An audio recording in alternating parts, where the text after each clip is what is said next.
Là, on voit qu'il y a beaucoup de vent, là. Il est comme ça. Je viens de recevoir le flip.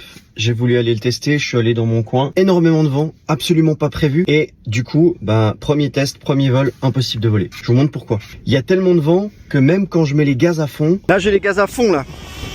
J'avance à 2 mètres secondes. Je suis en mode sport, gaz à fond. Il n'avance pas. Le Mini, il n'y a pas de problème. Il avance. C'était pas un test que j'avais prévu de faire. Mais là, tu vois, 4 mètres secondes. Et là, je suis en train de bouffer la batterie. Si je le mets dans l'autre sens, par contre, là, il n'y aura pas de problème. Là, on voit, hop, gaz à fond, 10 mètres secondes, aucun problème. Il vole bien.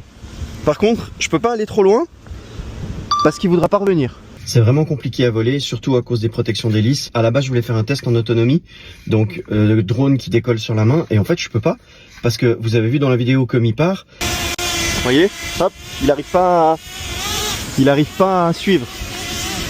Vu que je peux pas le gérer et je peux pas le contrôler, si tout d'un coup il part, je peux pas mettre les gaz dans l'autre sens pour le récupérer ou simplement le poser.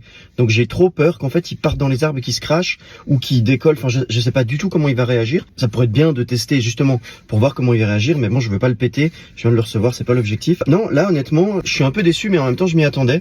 Mais sachez, pour ceux qui hésitent entre un flip et un mini, s'il y a du vent comme ça, le mini il vole sans problème. Vraiment sans problème.